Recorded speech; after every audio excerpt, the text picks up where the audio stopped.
Praise the lord. ఈరోజు దేవుని వాక్యము రాజుల 2వ గ్రంథము 22వ అధ్యాయము 19వ వచనము. నీవు చేయు మనవిని నేను అంగీకరించి ఉన్నాను. ఈ మాటలు యోషియా రాజుతోటి దేవుడు పలుకుతున్న మాటలు.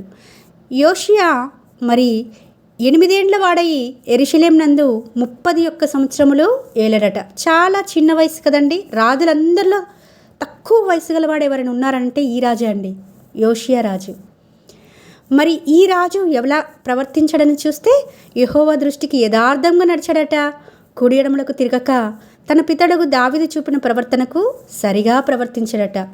అంత మాత్రమే కాదు, ఈ 19వ వచనంలో మొదటి భాగం నుంచి చదువుకుంటూ వస్తే, ఇశ్రాయేలుల దేవుడైన యెహోవా సెలవిచ్చినదేమనగా, ఈ స్థలము పాడగుననియు దాని కాపురస్తులు దూషణాస్పదులగుదరనియు నేను చెప్పిన మాటలను నీవు ఆలకించి మెత్తని మనసు కలిగి యెహోవా సన్నిధిని దీనత్వం ధరించి నీ బట్టలు చింపుకొని నా సన్నిధిని కన్నీళ్లు రాల్చితివి గనుక నీవు చేయు మనవని నేను అంగీకరించి ఉన్నాను.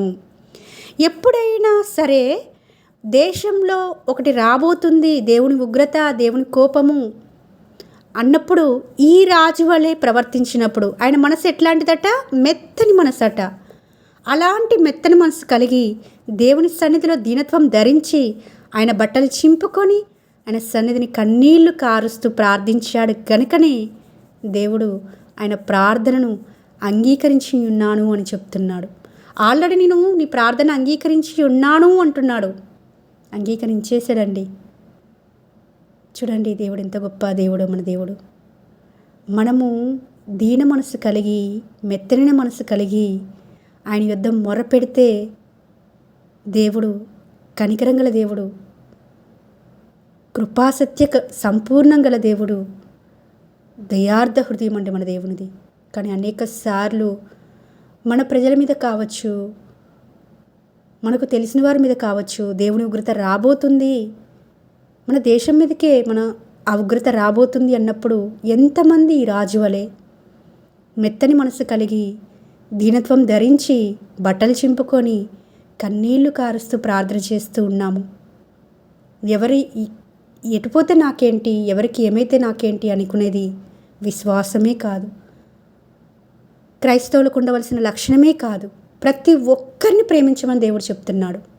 దేవుడు ప్రేమాస్వరూపి అని వాక్యం సెలవిస్తుంది.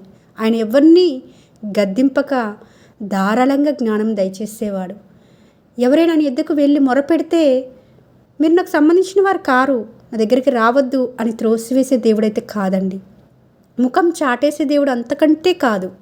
మనమే మన చుట్టూ పక్కల జరుగుతున్న ప్రతి పరిస్థితిని చూస్తూ నిర్లక్ష్యంగా ఉంటున్నామేమో బహుశా.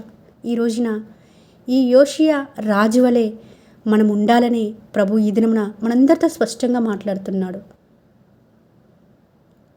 కాబట్టి నిన్ను వలె నీ పొరుగువారిని ప్రేమించాలి అనే ఆజ్ఞను పొందుకున్న మనము ఎంతవరకు మన పొరుగువారిని ప్రేమిస్తున్నాము?